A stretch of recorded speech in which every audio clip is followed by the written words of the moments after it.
দেখো বন্ধুরা শুরু করে দিচ্ছি। দেখো ডালটা প্রায় হওয়ার মধ্যে। দেখো মুলো দিয়ে আর শিম দিয়ে মটরের ডাল আছে, নিরামিষ শিম আর মুলো দিয়ে মটরের ডাল।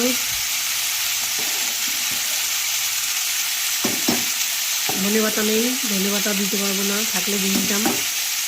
পটল ভাজা হয়ে গেছে, আর ফুলকপির রসা করবো। ফুলকপিটাকে সেদ্ধ করেছি, ভাপ দিয়ে ফেলেছি হালকা গরম জলে ফুটিয়ে, লবণ হলুদ মাখিয়ে তারপরে আমি এগুলোকে ভাজা ভাজা করে নেব। রান্না বান্না শুরু হয়ে গেছে।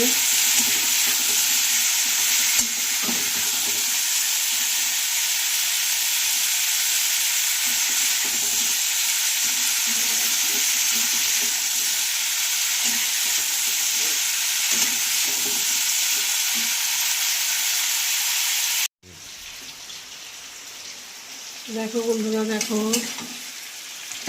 ফুলকপিটা দেখো লাল লাল করে সুন্দর করে ভেজে নিয়েছি, হালকা ব্রাউন কালার এসছে।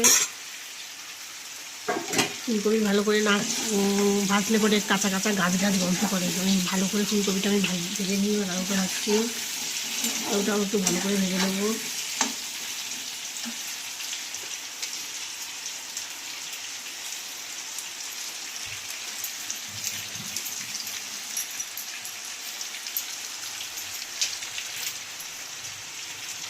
একদিন ফুলকপির একটা রেসিপি বানাবো,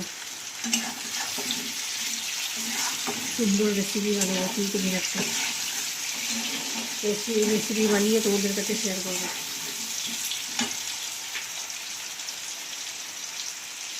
বৃষ্টি হচ্ছে গো, বৃষ্টি 2-3 দিন। কদিন ধরে বৃষ্টি হবে? সোমবার পর্যন্ত 3 দিন ধরে বৃষ্টি হবে বলে। বৃষ্টি হচ্ছে, ওয়েদার ভীষণ খারাপ। একে তো শীতকাল, তারপরে আবার বৃষ্টি। শীতের দিনে বৃষ্টি একদম ভালো লাগে না।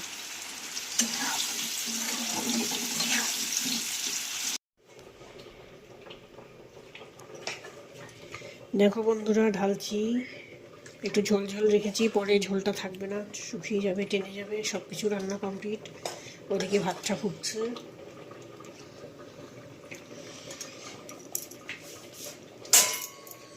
এখনো বাসন টাসন মাজা বাকি আছে। আমাদের আবার ফুলকপি আলু দিয়ে আবার রুটি খাই, এর জন্য একটু ঝোল ঝোল রেখেছি। হয়ে গেল রান্না বান্না। হয়ে গেছে রান্না বান্না, ভাতটা উপর দিয়ে রেখেছি, এখনই তুলে ফেলবো। সবাই ভালো থেকো, টাটা। সব হয়ে গেছে, টাটা।